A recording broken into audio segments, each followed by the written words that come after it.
Welcome Patrick Reilly to the stage. Oh my God! Hooray! I know what you're thinking, finally a man. God damn it, yes! Finally one of these. A gay man. No, it's fine. It's fine. I'm not gay. I'm bisexual, which is always fun to state early on. How many other bisexuals we got in the room? We're allowed to say now. You can do it. When I grew up, it was this weird thing where, like, if you were bi, there was nothing that you had. You had nothing. The gays had will and grace. The straights had everything. And if you were bi, you had nothing at all. You had nothing to grab onto and go, fuck, this is what I feel like. Like kids now, I teach some kids now, and there are a lot of kids I teach because it's in Park Slope, so their parents are allowed to be open. And there are kids who, like, they watch Steven Universe, which is great because there's trans characters on it, and there's bi characters on it, and there's a lot of kid shows now where they talk about these issues. Which, growing up for me, I had my mother every Thursday night would sit me down. We'd watch Will and Grace. Because my mother was a fag hag, like the old kind, you know, like Studio 54, kind of snort and blow and talk to a gay, you know what I mean? So, like, my mother wanted a gay son, and then she got me, and I was just like, sometimes pussy, but sometimes dick. She goes, shut up, you're Jack. And so in my mind, I'm just like, I gotta fucking be gay all the time, and it's this weird thought growing up where you're like, because I host a show called Musical Theater Mayhem. I wrote a musical. I've been on Broadway. I love musicals, and there's nothing gayer than that. There's nothing gayer than at like 12 years old knowing all the words to Once Upon a Mattress, and then also knowing that Mary Rogers is the granddaughter of Richard Rogers, and then Mary Rogers and Richard, and then all together, and then her son wrote Light and Piazza. God, I had a dick in my mouth at 12. You know what I mean? Just gay shit. And then it's this weird thing. At 15 years old, I lost my virginity at 15. It was a joyous occasion. You may have heard of it in the papers. I don't know. I was 15 years old, and I was the safe friend. You know, you had always had that safe friend. Like, ladies, you might have known, like, your parents were like, oh, don't worry, he wouldn't do anything, because look at him fly across the room. He doesn't know. For his 12th birthday, he asked for tap shoes. His parents are okay. Which, I have tap shoes to this day. I only took the taps out because my best friend was getting married. I'm too poor to pay for anything else. So, take these taps out, and I just got some nice dress shoes. All right. When I was 15, I lost my virginity, and this is how it happened. Her parents worked nights. I came over. They were like, fine, go, I don't know, talk about Gem and the Holograms, which is what we did. And we watched a movie in her room, and then she turned to me, and she said, Patrick, how do you know you're gay? And I said, what? I didn't know. I didn't get the memo. And I said, I don't know. And she goes, well, have you ever kissed a boy? And I said, no. She goes, have you ever kissed a girl? And I said, no. And that was my first kiss. What a weird day. That was my first kiss that led to a fuck. It was the worst. We were both 15, and also I was 15 and I was raised Irish Catholic Puerto Rican, which is just a terrible mix. I'm not for segregation, but if you're gonna fuck a Puerto Rican, just let the kid know, hey, it's gonna be weird. Your mom is gonna be weird about shit that your dad is not. If you're gonna be raised by an Irish Catholic from Long Island and then a fiery Puerto Rican from Brooklyn, you as a kid's gonna get fucked up. Because my mom would be yelly and screamy and dancey, and my dad will be like, we'll talk about it when you're older, and walk away. So it was very confusing growing up. Where I was like, I don't know the West Side Story, what side am I? You know? So we're sitting on this bed, and then she says to me, you know, you ever kiss a girl? I said no, so we kiss. And then we kiss, and apparently I was a good kisser at 15. And by that I mean I watched a lot of romantic comedies. So I know what kissing sort of looked like from the TV, and it was good enough. And she pulled her boobs out, and I had never seen boobs live before, live and in person. And I was just like, ah! And I didn't know what to do, so I just kind of grabbed the boobs, they were good, and then we had sex, and it was the worst sex of my life because it was my only sex at that point. But now looking back, I'm like, I didn't know what to do. I was raised Catholic. I didn't know how to masturbate. No one told me. I'm not a smart person. You have to tell me how to masturbate. I, for real, till I was 15, thought masturbation was taking an erect penis and placing it on a thing and then counting to 15. I don't know where I got the number. I thought it was just this.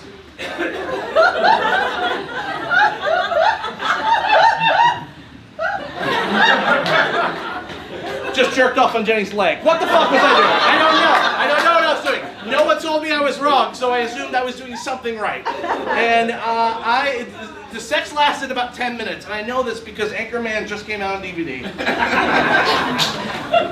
You know, the Will Ferrell classic, and it had started at the brawl, and it ended at the actual sex scene of the movie where they ride a panda full of rainbows.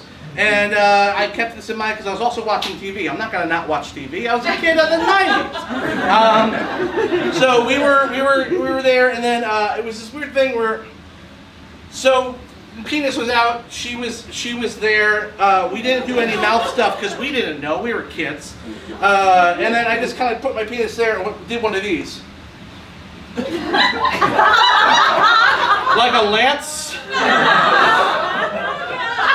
And then she moved, and I was like, oh, I get it! It's like one of them machines you crank, all right. And then it took 10 minutes, and then finally I came, and we were still children. Remember this, she was only 15, I was only 15. So I didn't have a condom because I was a child. She didn't have a condom because she was a child. So she said, just remember to pull out. So I thought I was gonna come, so I pulled out, and then I kind of like the Ghostbuster spray, I had no control over it. She had like a Barbie's dream house, and I just kind of came on top of it. It looked like it snowed the morning before, but not enough that school was canceled, but enough you had to help your dad. So just like a little bit, and I was just like there, and I was like, oh! That was great. Now, what's this about kissing a boy? Like, I assume now you had a checklist. Like, everyone had a checklist. Like, you have sex with a woman. Now go fuck a boy. See if that's for you. You know what I mean? No one told me it was otherwise. So I had sex with a woman, and I was really, hey, calm down, fan. I was really proud. I was really proud of myself. I was like, this is it! I did it! And then, but immediately I had this pit in my stomach where I was like, God, but I don't know if I'm gay because I enjoyed having sex with a woman, but I don't know if I enjoy having sex with a man. What if that's better? And I didn't know because no one, again, raised Catholic, I couldn't go to a priest and go, hey, when you fuck kids, what do you think? You know, I just couldn't go. Something about it was like, no. So I did it. I went to high school. And my high school was Repertory Company High School for the Performing Arts. It was the Fame School. You ever see Fame? Everyone thought I was gay again. And it was a fun thing where like I would go there and everyone would just be like, what Cantor and Ed musical opened in 1978? I'm like, The Rink. Everyone knows this. And they would be like, great, there's a gay kid. And I'm like, oh, all right. So I had auditioned and I got a part in this musical that was like super off-Broadway. It was called Bear. It's gone on to do better. If you've heard of Bear. You ever hear Bear? Not like Bear like, ooh, but Bear like, ooh, you know what I mean? Like that kind of Bear. I was in that, and I was in a musical, and it was about Catholic schoolboys falling in love. You know, the endless story. And I met a guy, and he was a very nice guy, and a very pretty guy. I was attracted to him instantly.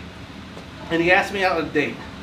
And so I said yes, because we went on a date, and we went to go see Sweeney Todd in the movie theaters.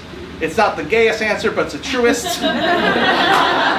I felt okay with this because I don't like going on dates where I had not seen the movie before, but this would be my third time to see Sweeney Todd. So I thought, all right, let's go. So we go see Sweeney Todd, and it was this thing, like he bought me tickets, he bought me popcorn.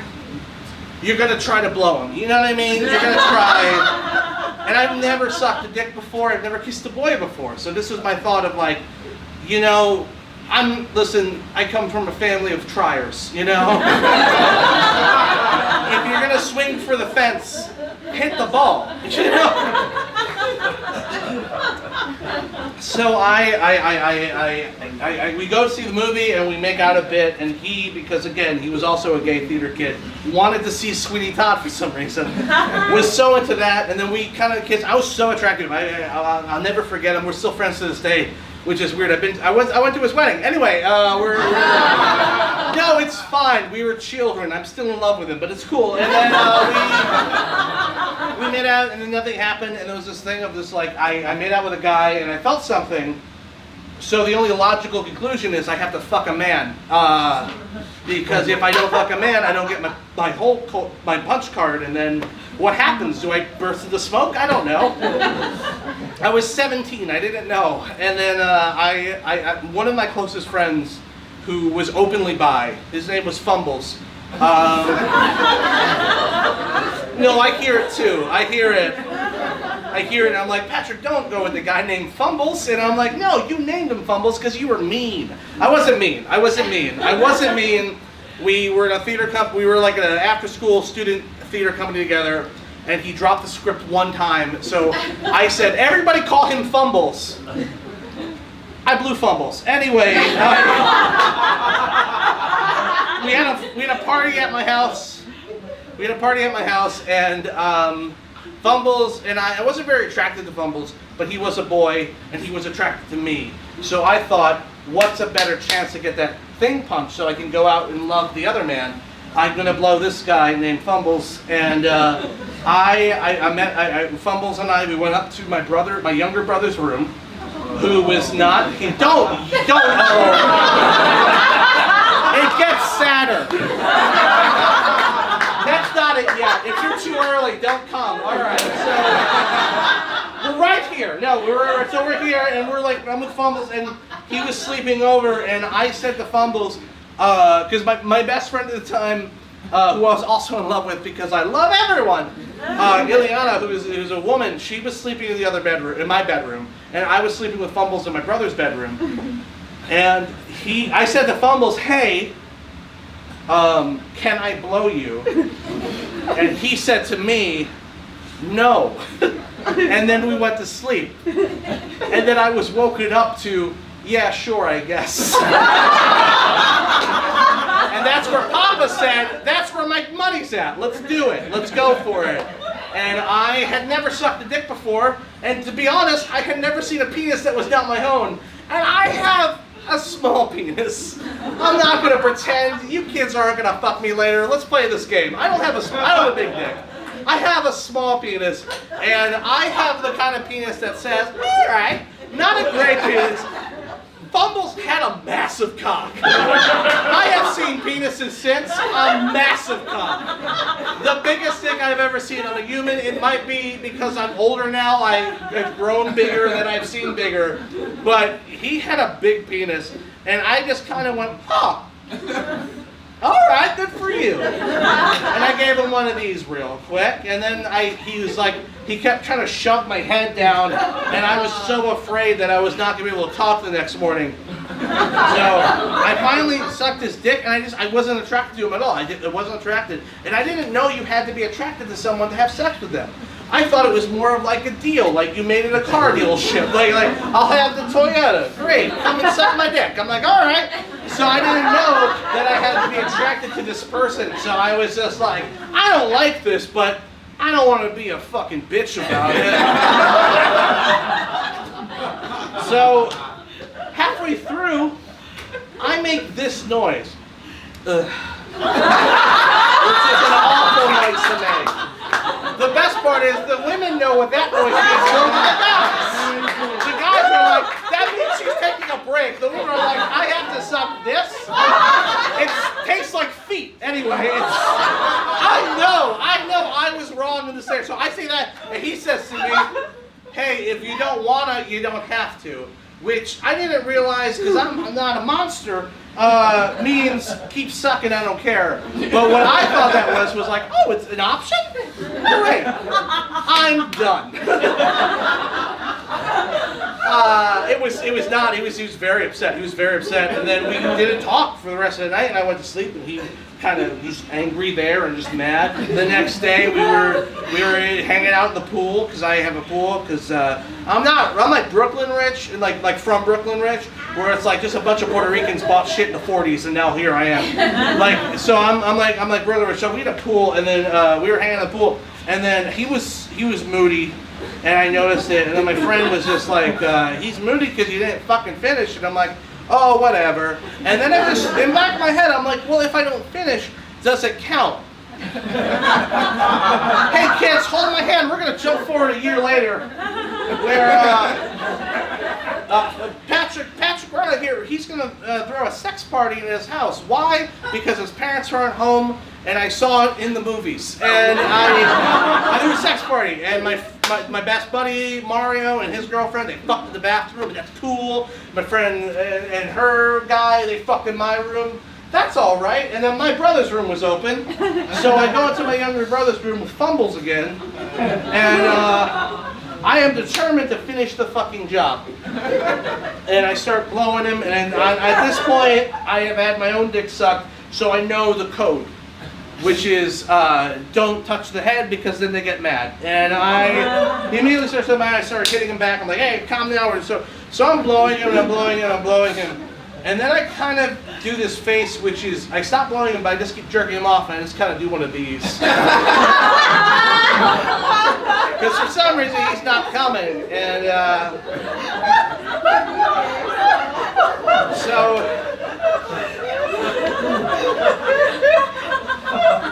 So what I don't know in the other room is my friend and her boyfriend. Her boyfriend got mad because she wanted to use a condom, so he left.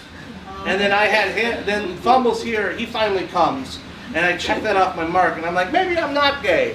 And then I went to my friend who was just like, she had been penetrated and almost there and then not there at all. And then I came out and she was like, all right, you'll do. Just get in here and don't be an asshole about it. I'm like, all right, fine, we're friends. I didn't realize that if you fuck your friends, you're never going to forget about fucking your friends. You know what I mean? So I have sex with my friend, and there was this thing of just like, oh, that was really bad too. So maybe I'm not the guys or girls. I must be asexual with this hard-on 24/7.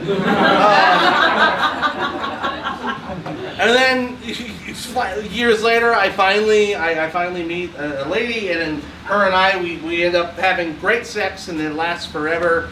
And then we broke up 2 years later, and then I met a guy, and then that didn't last. And then it turns out that you can just fuck and not have feelings, and it's called depression, but I love it. You can just have depression.